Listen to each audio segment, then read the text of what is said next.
I'm actually on the streets. I decided to take a little walk, and I'm thinking about everything that I may need to say on Sunday around Ecclesiastes 11:4. So I'm thinking about that, and I'm thinking about a post also that Miss Menopause did. I almost did a stitch with it, but I need to talk about it more than anything. She was stitching with another lady, and the lady was talking about the SAing of the mother of Jesus. And when she started saying it, I was like, whoa, I've heard that before. But let me tell you where I heard it. I heard it in seminary. My Old Testament teacher, Dr. Bailey, good old Dr. Bailey, he could shock the world with some of the things he would say. And this is what he said to us. He was talking and he said, all of you guys are dealing with a deity who thought it was okay to SA an underage girl. Do you know that classroom cleared, baby? When I say people started kicking over chairs, oh my God, yeah. They were getting out of there, and I was sitting there like, okay, tell me more. But when you go back, Mary was maybe 13 to 16. And this spiritual moment she has where she says, be it unto me as you have said. I find that like today, that they're looking for underage, what we used to call underage children, just to get permission.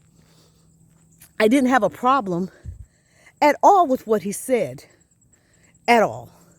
Neither did I have a problem with the post, the stitching that Miss Menopause did. We need to hear these things because, see, we've lived in that part of sacred text that is colonized, and no one has ever been willing to parse it out, to say the hard things about what the text is actually saying.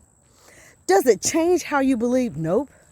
All the people that were kicking and screaming, I'm looking for a car, baby. I heard a car. Kicking and screaming and having a fit about the things Dr. Bailey would say. And baby, when I tell you in Old Testament, he would lay it on thick.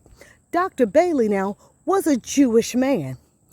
He was raised, however, Christian, but blended with his Jewish customs. And one of the things that happened to him as a man, his brother was same-sex loving, and his brother had AIDS. And when he started to succumb to AIDS and died, or was unalive, sorry, the Baptist church that they had attended their entire lives would not allow them to bury the brother at the church. I thought, how horrible. And he would tell that story, and he said, my brother has died.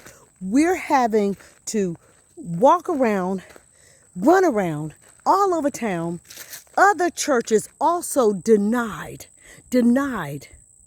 their right to eulogize their brother. It's not like they were going to come in and just lay all around. They just wanted to have the final services to honor his brother. All denominations were turning him down.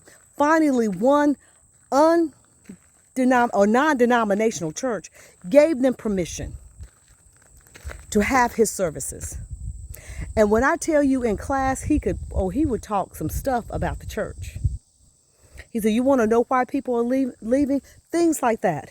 My family served that church for 2 or 3 generations, and my brother dies of AIDS, and all of a sudden we can no longer use the church? He said, what God does that have to do with? He said, not my God. He was known for saying that too, not my God. I'll say it every now and then, not my God.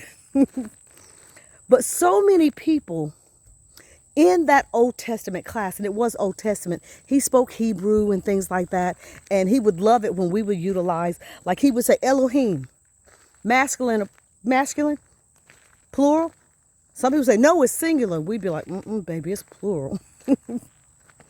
He said, but yet they want to mistranslate it for you. Some people dropped out of the class. They would just leave the class altogether. And one brother said, I will never take another class with him because I think he is angry with God. I said, I don't think he's angry with God. I think he's angry at a system that has systematically taught African descended people in this country a colonized version of a sacred text that came from us without parsing out, giving the whole truth, cleaning it up. Just saying. So when I look at those things, and I'm going to talk Sunday about unintended consequences, I don't think the church where they worshiped for years understood what they were stirring up in this man and his family. This man who did the hard work of study, had the highest degree in the land. I don't think they knew what they were doing. But he would not come to a church unless he had ultimate respect for the preacher. That means he wasn't getting the okie doke. He wasn't getting pulled and turned around. And didn't he get up? Oh, he ain't go for all that. Give me word. Parse it properly. Lay it out to the people. Tell the truth about the historical aspects. The world in the text. The world before the text. The world after the text. And the unintended consequences for Christianity from this highly spiritual and intellectual brother is still going on today, because people like me who sat in his class and didn't think he was just saying something to try to have shock and awe in the class. He was giving us his truth. And the truth was the church was not there for them. And even now, as people try to think of ways to get people into the church, well, what can we do? Let's have this program. And you say, people don't want another program. People want to have a home. Their kids are safe, good education. It's the same thing we tell our government. That's what people are telling the church. They're like, if I'm running tight, a little food, a little help with the utilities, how can the church help? Well, some churches don't want to help unless you are a member and you pay a full 10% of your salary. That's what Dr. Bailey was speaking against. Because it was not like that during the time of Dr. King and people like that. The church was there to help. The church was our place to be free and to be ourselves and, not worry about being inhibited and having to say, yes, ma'am, and no, sir. We didn't have to do that. We were free at church. It was a place where we had leadership and we could give our thoughts about the sacred text. Another lady, and I can't remember her name, there's a video on this because a sister did her PhD work on it. Another lady who was really trying to seek out all of who Yeshua, Jesus, is. As she studied, and she said some things don't add up the way it's presented. And she went through the Negro Bible, what they actually originally gave to the illegal slaves that they had. That's how I'll put it. And she started praying. She said, I think I'm going to have to pray this one out, and fast it out. So she was fasting and praying. And one day in church, this is the way it was presented in the video. It's like she went into a trance. And when she came out of the trance, she started shouting, and she said, Jesus is an N-word. Jesus is an N-word. That was her. She said, that's why it doesn't make sense. The ethnicity doesn't match. And when I first saw that video, I went, okay. When I tell you seminary was like biscuit and gravy, for me, it really was. While some people were offended and couldn't wait to get their degree and just go preach the same old thing they had heard their entire lives, not me. I was genuinely trying to learn. And Dr. Bailey was a part of that. And Dr. E.T. Hari, Dr. Handy, I could go on and name people. They really were looking for those minds who understood what it was to allow the Spirit just to stretch you. and give you authentic word. So my girlfriend Cecilia in Charleston, she inspired me with the unintended consequences. The unintended consequences of this black lady all of a sudden having a revelation. No, Jesus was a black man. What are we doing? How would they write this? Why am I seeing these images? Because that was shaping her consciousness, and she pulled all that out and said, no more will that shape my consciousness or my spirituality. Then she was able to begin to look at what was said about African descended people in that region and look at it historically, because they had literally extrapolated everything from the text that had to do with African tribes in that part of Africa. Now, you've heard me say before, the maps were even changed. Where you have Israel and some of those places, even going up toward what we would call the Middle East, that was Upper Africa. It just was. It was Upper Africa. But now they'll say it's something else. You know, Egypt even has a hard time saying they're in Africa. Baby, I'm going to tell you, one day, everybody's going to try to be black. They'll start saying what I heard Amanda Seales say. I finally watched her thing with Jubilee, because Tabitha had mentioned it. Well, my whole family watched it, where she's debating black conservatives. And, you know, I'm listening to her, and she had to set a young man straight from Angola. Yeah, it was like, how are you going to come from Angola and think you have a voice in foundational black people's business and dare to even undermine it? I said, oh, well, go on, Amanda, now. I thought my family was going to go, Amanda, because she was spot on, and she was in that place she needed to be, where it was intellectual, uplifting. It wasn't all the petty stuff that I've seen her get into that caused me not to follow her because of some of the petty things. She was right in that gifting that is hers. And she was also kind. Even when people were just trying to be rude to her, she was kind, because her point, you could tell she wanted them to be educated about who they were, how they were, who were the influencers of why they were the way they were. That was a lot, wasn't it? But anywho, so, you know, the thing is, the unintended consequences that my girlfriend talked to me about, even with Amanda Seales, I don't believe any of those young African descended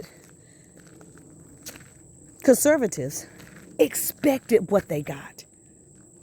But I do believe they walked away respecting her, respecting the knowledge that she brought to the debate table, and even educated them on how to debate.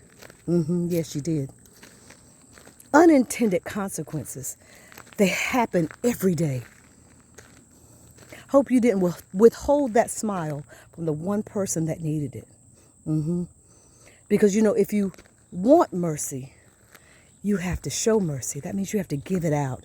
You have to give it out. And in that day when you need someone to have mercy on you, someone will show up and have mercy on you. The unintended consequences are when you ignore. People are saying, I'm hurting right here. Oh, girl, you fine. No, I'm telling you. I'm hurting mentally. I'm hurting spiritually from the church wounds and the church hurts or the childhood trauma. I'm hurting, and you don't have nothing for them. Have mercy on them. Listen, sometimes people just telling you where it hurts, why it hurts, will bring healing. And the healing that I believe that comes from that is the fact that someone took time to listen. You know, sometimes being heard is a good thing. I heard a preacher one time, he was talking to some of the men, and he said, you know what? And they all had something to say about their wives. They all had something to say about their wives. He said, women just want to be heard. And men have specialized in not hearing women. They think they're the only ones that should be heard. We should hear their needs, what they want to eat, wash their clothes, and do all that. And they never hear us.